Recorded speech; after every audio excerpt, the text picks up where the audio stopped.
Classical Music Happy Hour is supported by Viking, committed to exploring the world in comfort, offering destination-focused small ship experiences on all 7 continents with a shore excursion included in every port and programs designed for cultural enrichment. And every Viking voyage is all-inclusive, with no children and no casinos. Learn more at Viking.com. There's a scene that doesn't have music, let's say, and you sit there and you say to yourself, okay, maybe I'm okay with it not having music here. But then you say to yourself, well, what if there were music here? What would I want to feel from it? From WQXR and Carnegie Hall, this is Classical Music Happy Hour, hosted by me, pianist Emanuel Ax. Each episode will speak with a special guest about their lives, listen to some of their favorite musical gems, play music-inspired games, and answer questions from you, our listeners. The New York Times has called today's guest the composer at the frontier of film music. Nicholas Britell has written scores for Hollywood movies, including The Big Short, Moonlight, and If Beale Street Could Talk. Listeners might best recognize his work from the theme of the HBO series Succession, for which he's won the Emmy for the iconic theme song. He's also been nominated 3 times for an Academy Award and also for Grammys. Nicholas Britell, it is so nice to have you here, and it's a thrill for me to learn more about your work and life. I'm so honored to be here, Manny, and I am such a longtime fan of yours as well, so it's really fantastic to be here talking to you. Well, so you started just learning the piano. Yes. Right? At Juilliard Prep? Was this, you were what, a young man? So I first started playing the piano in New York. We were living on the Upper West Side. I was 5. We had a little upright. I remember seeing the movie Chariots of Fire, and I was so in love with that Vangelis theme, and I tried to figure it out, and then I asked for piano lessons. Okay. And then I thought for a long time, I considered, would I want to be a concert pianist? I was getting pretty serious with that. But Chariots of Fire made you go into this? That was the first thing. That was the first thing, exactly. You know, I loved it. So the irony that it was really movies that... So how did you translate? How did I that you're practicing the piano and you're learning Beethoven, Bach, Brahms, whatever. Sure. I never really knew that it was even possible to do this for a living. I think when I was in high school, I was very focused on the piano. I started doing other styles of music outside of classical music. I started playing jazz. I was listening to a lot of hip hop. And actually, I ended up, over the years, I used to be a cocktail pianist. So I used to play in piano, bars and hotel, lobbies and things like that. And then it was actually in college that friends of ours, we started a hip hop band. So I was playing a lot with our band. And then at the same time, a very dear friend of mine who tragically passed away about 9 years ago, my friend Nick Lavelle, he was an aspiring director. And in college, he asked me one day, hey, I'm making this feature film. Do you want to score it? And I had no idea how to do that. But, I was 20 years old. I didn't know any better. And I said, sure, let's figure it out. And I had a keyboard that had a sequencer in it. So basically with the sequencer, you could record in and layer instrumentation. So just with that really rudimentary, set of technology, he would shoot scenes and cut them, and I would go to his little editing area and I would bring my keyboard and we would just try to put music to picture. Had no idea what we were doing. But in a way, I think it was the best experience because just by simply doing it, we learned so much. We started discovering our own tastes, our own instincts. And in hindsight, I really loved so much what I worked on with Nick. And I wrote about 3.5 hours of orchestral music for that movie, which unfortunately never really came out. But that experience was transformative for me.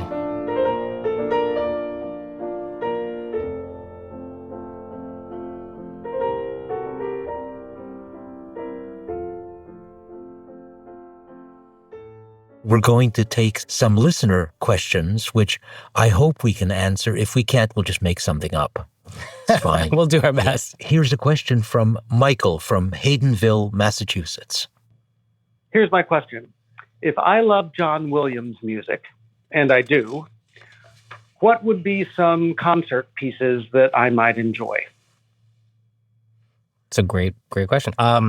I mean, there are so many things. I think John is one of the, he's one of the greatest composers of our time. And his music represents a synthesis of so much of the orchestral tradition, but also mixed with feeling, I think, of modernity and of America in the 20th century. I think there's so many different things you could probably listen to. And not saying that these are his inspirations, but I think there are definitely pieces that have a scope and a feeling historically that might match with his sound. I think Elgar.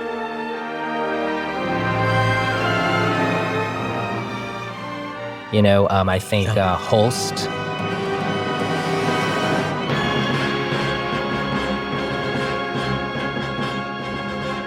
I think The Planets is an incredible piece of music.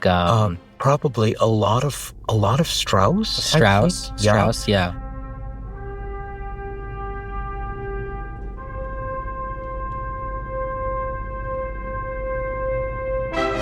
And Dvorak. Dvorak, oh my goodness. Yes, totally. So you might look at those composers. Totally. John also writes concert pieces. Absolutely. That are not connected to his movie scores, which are actually quite different. And in a way very thorny, but I think also very rewarding. And I think his concert music is also worth listening to. So thank you for that question.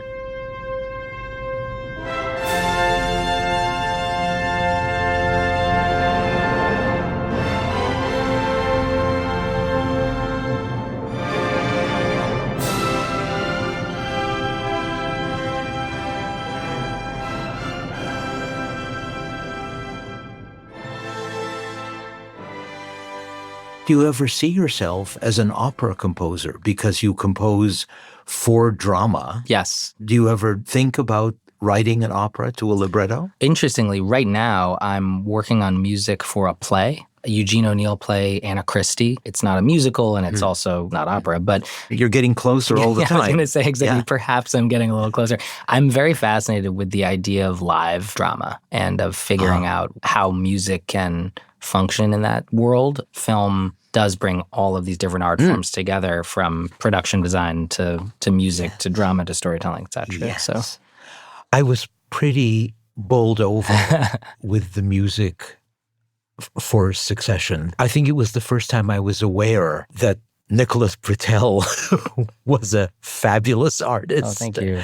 Because generally, I'm actually not separating the music from the visual. This music was incredibly striking on its own. And of course, I was drawn to it because of two things. I thought it was the Pathétique Sonata that I was hearing because it was in C minor and there were a lot of runs that were like it. Yeah. But you said there's a Schubert influence there. It's also Mozart. It was funny because when I first was exploring the potential sounds for Succession, I remember playing for Jesse this chord progression. I mean, I could play the percussion. Yeah. Why don't you play it for us? Yeah, sure. Yeah. So I can. Let's see if you can hear this. So the chords. Am I coming through okay here? Yeah, this is good. Okay, yeah. So the chords themselves, the minor one in C minor is. So we feel this, and then you go to the major 6, and then the half diminished with the first inversion is that. And then what I would do, I would keep a little suspension there, and then it resolves like that. So this sort of little rhythm.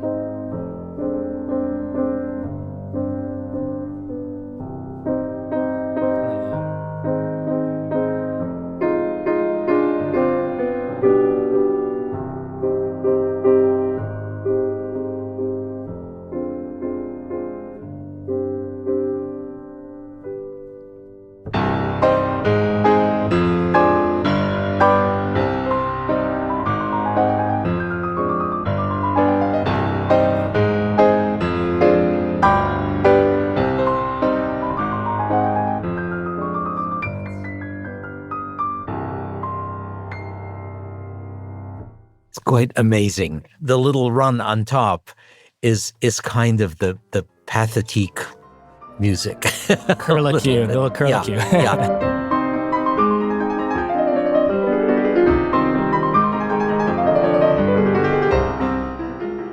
And it is actually under that curly cue, those are also the chords in the Beethoven. And those chords are in, you feel the same C minor and actually the Mozart Fantasy, for example.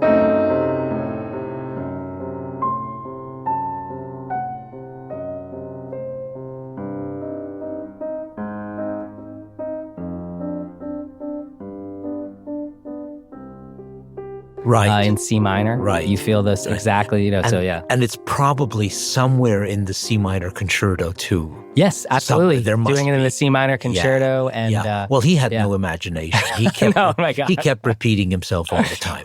And what was interesting was I think the first ideas I had for Succession were really very much about what was the music that the Roy family would imagine for themselves if someone said, "Hey, what's your music?" And I imagined this very dark, courtly, classical sound. And so, I felt like there was a period of time, sort of like late 1700s, early 1800s, and one of the beautiful things about that moment in classical music, there was really this very beautiful grammar in the music where there were certain, you've recently been playing a lot of Mozart piano concertos, for example. There were things that were expected. And every time that the great composer deviated from what was expected, for that audience, it would have been, wow, that's different. Exactly. Yeah. And there were chord progressions that sort of seemed to almost mean something, in pieces. You feel the way that they would push you. I think everyone will feel, you want to go to a home key. Exactly. And how you approach that key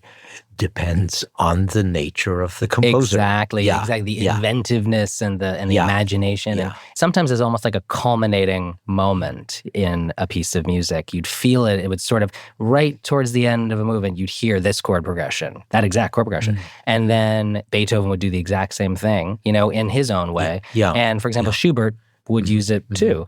And so I was very drawn to that progression, because I was thinking to myself, okay, that progression itself felt like it represented something about that moment in time, but it had a darkness, had a culminating kind of darkness. This is so nice, because now when you watch the show, you feel like, gee, I know all these different composers. And it's really, in a sense, there's like a love letter to classical music in that sense, where it's like I was saying to myself, okay, well, what is the style of this dark, courtly classical? And then what was fun was each season I would, as a sort of music theory nerd, I would sort of bring in a new classical chord sometimes. And so there was a real wonder at what are the ways to do that? And then to sort of bring it into today, where I'm incorporating 808s and hip-hop beats and electronics and weird, strange bells and out-of-tune pianos, etc. So there's a whole kind of funny juxtaposition, which to me kind of matched the juxtaposition of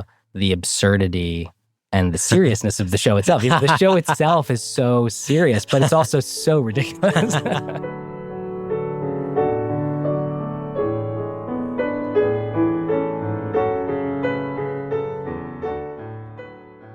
We have Eric from Long Island, who is now teaching in Germany. He's got a question about film music. I recently had a student ask me what music I enjoy listening to, and I explained that when I was younger, I actually alternated between tuning into classical great names like Schubert and Haydn, and more contemporary film composers like Hans Zimmer. I grew up listening to the score at 4, and I figured this would be the perfect opportunity to ask a question that I've long held, which is whether we might be able to situate film scores in the context of classical music, and where we draw the line in intellectualizing the works of composers like Hans Zimmer, alongside those whom we might otherwise hold enshrined in the canon of classical artists. I would be grateful if I could relay any of your thoughts to my students as well. Thank you so much. Well, I think it's a good question, because I think over the years, sometimes there has been a bit of a division perhaps between music that has to do with storytelling or drama and music that is considered more abstract or pure music that has no overt story. If you think about the program music of the 19th century.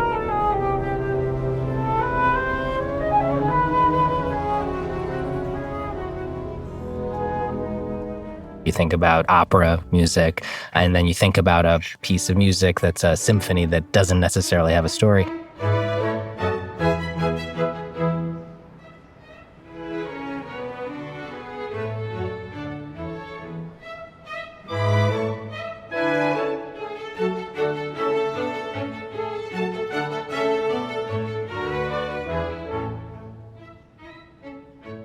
But those divisions over time, I think, are changing and getting more blurred, and people are appreciating the music for the music. And today, I think the biggest thing is figuring out the right ways to perform this music live. John Williams' music is amazing music. For example, there are incredible suites from his scores. And you don't really, you can perform them without absolutely without the picture. Yes. And of course, in a way, the analogy would be ballet score. Absolutely. Where you have the rite of spring. Totally.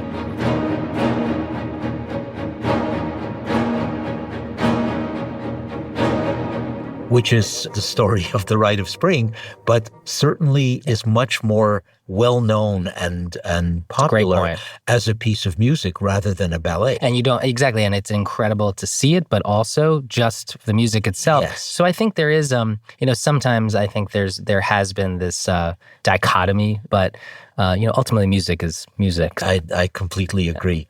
Thank you for the great question. This is Classical Music Happy Hour. I'm Manny Ax. We'll return in just a moment.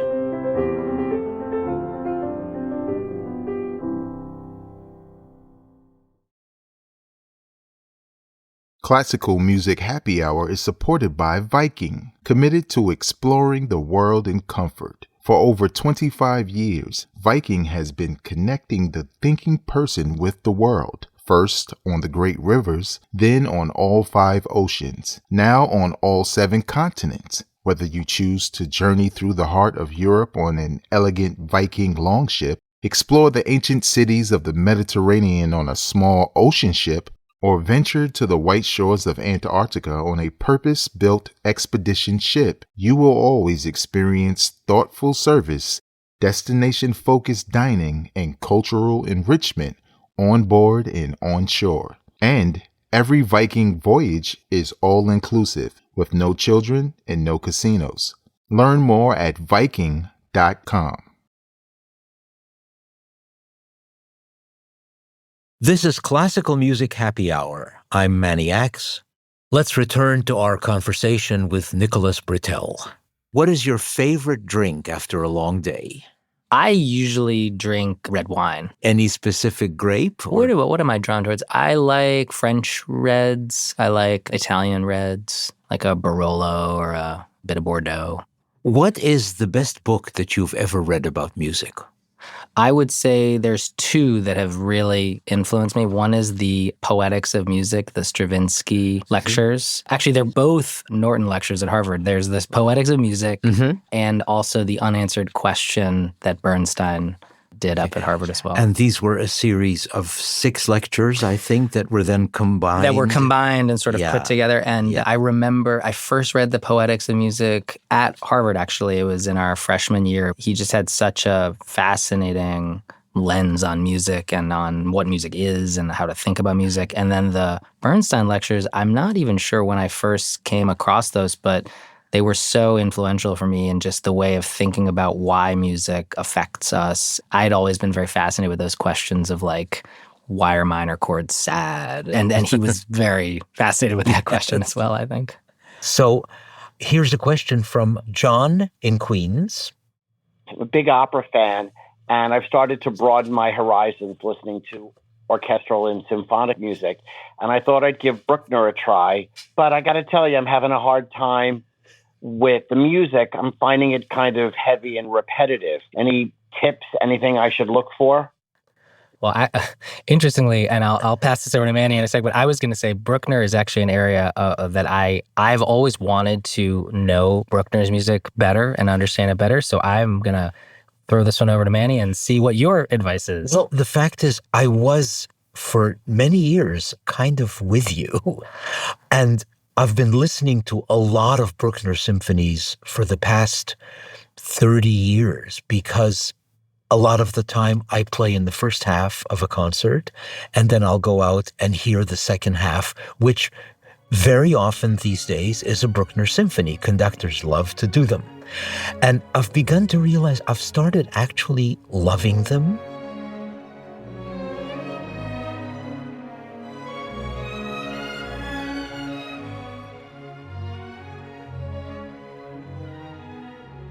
the seventh is a good starting point.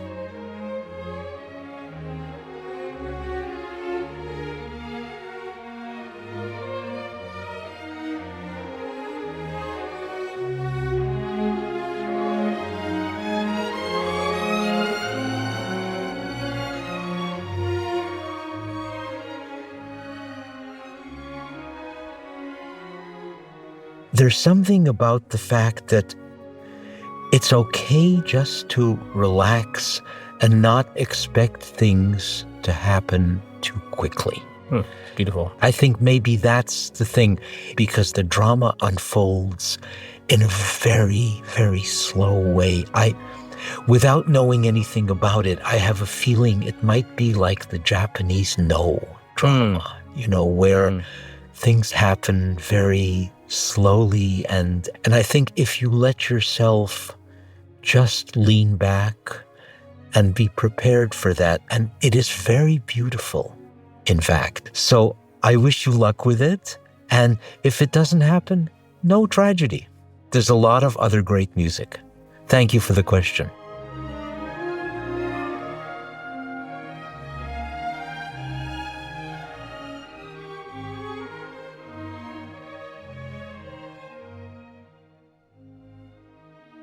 I think you do in your music have a certain amount of connection of motif to character. Is this sort of a Wagner continuation where, they say, oh, that's the hunting motive, and they say, Right. What possible motive could the dog have had? Right. No, it's a really deep question about music and film in some sense, and I think with music and storytelling. I find that I don't often write character concepts. I write ideas that are relationships between characters often. It's less that when you see something, you hear it. It's more that when there's a dynamic happening, perhaps you hear it. It could be one character with another character. It could be a storyline element. I just worked on a film called J. Kelly. Noah Baumbach directed it, and stars George Clooney and Adam Sandler and Laura Dern. And there are different ideas, but for example, there is something I was almost calling like a shadow motif. When there are certain memory sequences, a main theme, actually, you start hearing it in reverse, for example. So it's almost a concept,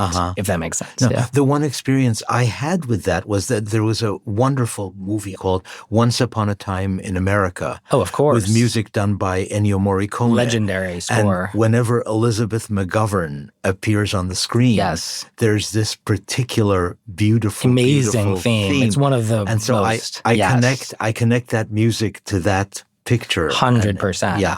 That's one of the most fascinating parts about film scoring to me, is that it's less about me being me on a particular film, and it's more about me responding to the material. And some films, the grammar of the film itself just feels like it needs a certain conversation with music that is different than other movies. For example, every movie has its own kind of DNA, is what I would say. Part of the job isn't just writing music, it's actually figuring out how might music exist with this set of story and ideas. So now that you're saying that, yes. You actually have your computer here. Yes, I do.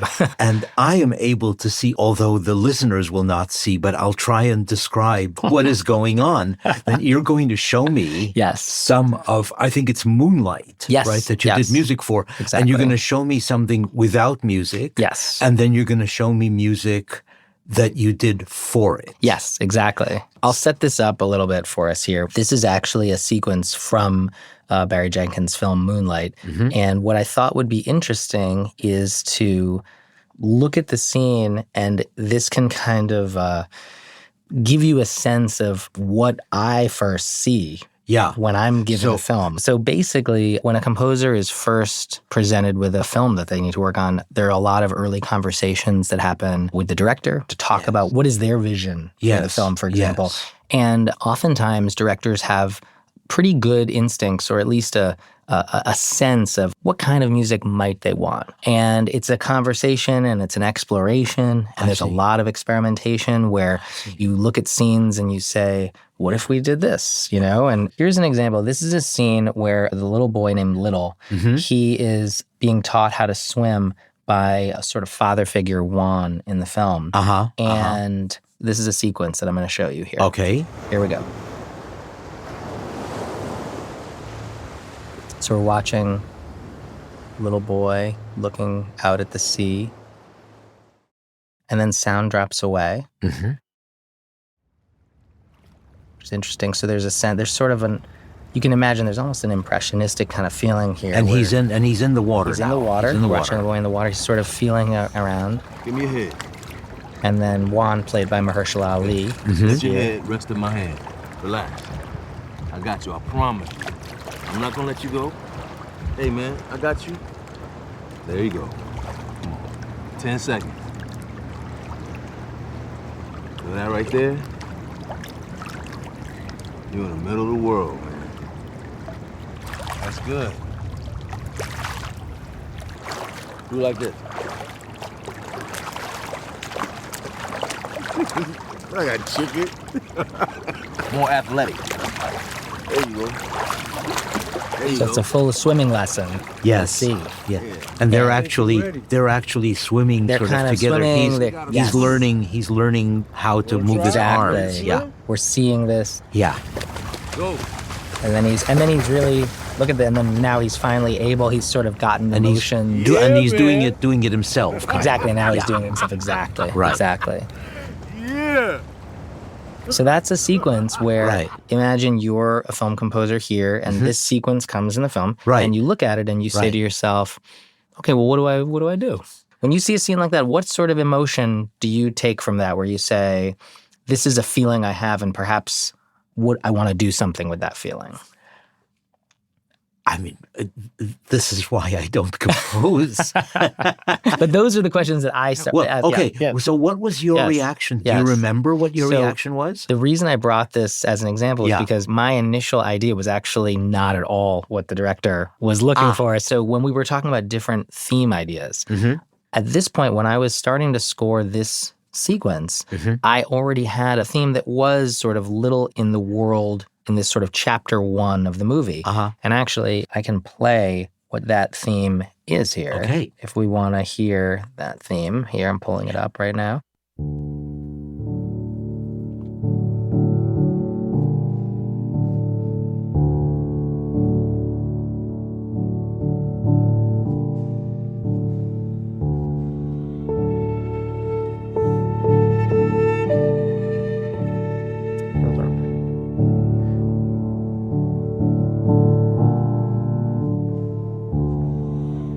But that's not what you put in that scene. So my idea was to imagine, what if I took that theme? This is a beautiful moment in Little's childhood. Yeah. He's learning to swim. He's got Juan here kind of as a guide, showing him how this works.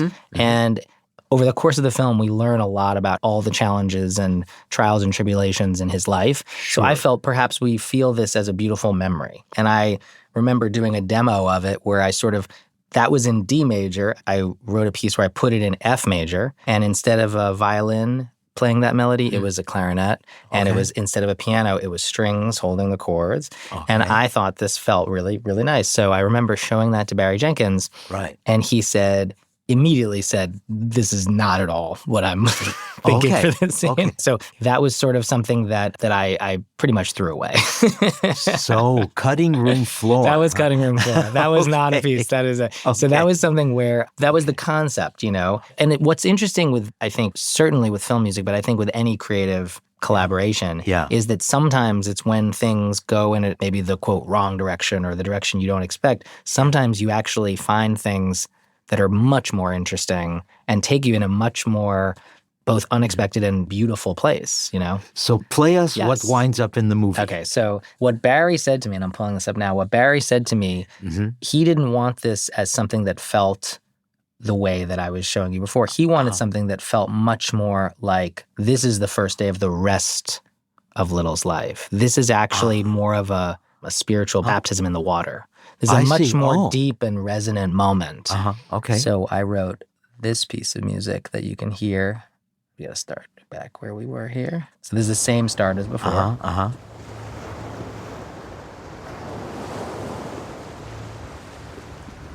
He's walking toward,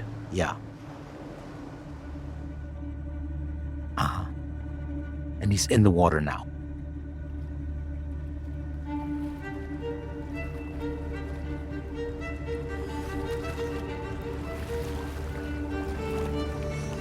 Give me your head. Okay. Let your head rest in my hand. Relax.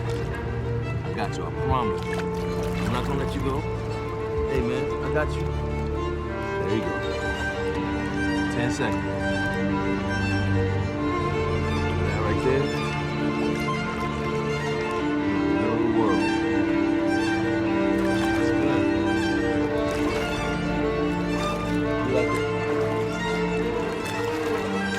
Now they're together, doing the motion together. More athletic. There you go. You're ready. You got a swimmer. You wanna try? Ready to swim? Go. And now he's on his own. Yeah, man.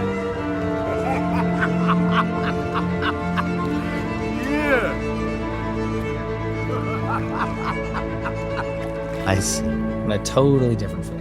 Well, but what's wonderful about that is that you actually combined, because you got the anticipatory stuff at the beginning. Yes. And then Yes. as he goes on his own, Yes. the long chords come And then in. that comes in. So what's Yeah. interesting, there's still an orchestral accompaniment. Right. Totally. There's still a Right. sense of scope, and it is bigger. But one of the interesting things is, I think, and this is something that I'm sure we both think about often, is the specific emotions that these harmonies generate.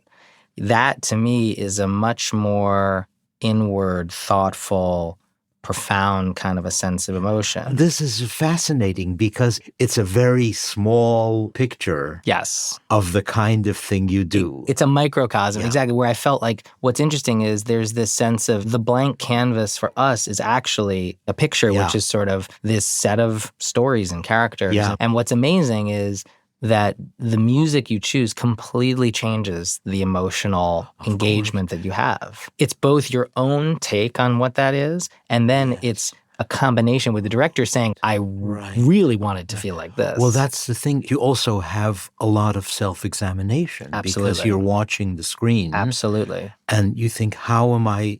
Yes. What do I feel? What do about I feel? this? Yeah. It's both what do Yeah. I feel, and then what do I want to feel? So one of the interesting things that I find sometimes is when you're working on a project, it's a really complex set of questions where there's a scene that doesn't have music, let's say, and you sit there and you say to yourself, okay, maybe I'm okay with it not having music here. But then you say to yourself, well, what if there were music here? What would I want to feel from it? Every single scene in a movie is this kind of conversation with a director where you're saying, we could feel this, and do we want to feel that? And then the amazing thing with movies is that you can look at one scene on its own and it can feel fantastic to you. You can think, here it is. This is really the way to do it. And then you watch the movie from the beginning and it comes to that scene and you're like, this is horrible. This is totally wrong.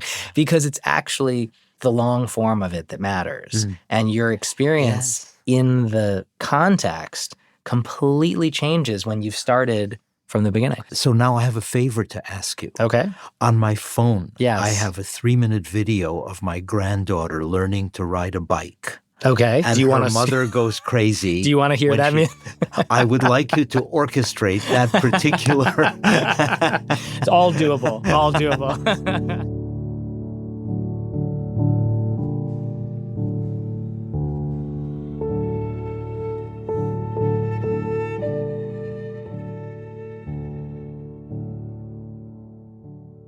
Nicholas Britell, thank you so very much for your time today. Thanks for being here. I'm so honored to be here. Thank you again for having me here. I'm Emanuel Ax, and this is Classical Music Happy Hour. Classical Music Happy Hour is supported in part by the Robert and Mercedes Eichholz Foundation and by Linda Nelson. Our production team includes Lauren Purcell-Joyner, Eileen Delahunty, Laura Boyman, Elizabeth Nonamaker, David Norville, Christine Herskovitz, and Adrian.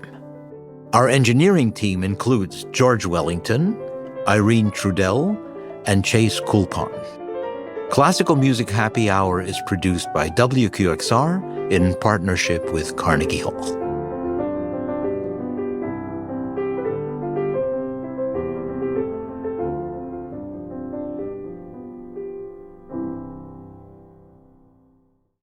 WQXR is supported by Carnegie Hall, presenting a one-night-only event with leading soloists Leonidos Kavakos, Gil Shaham, Antoine Tamisti, Pablo Ferrandez, and Elisa Weiler-Stein, performing Beethoven's Kreutzer Sonata and Schubert's String Quartet in C major, May 15th.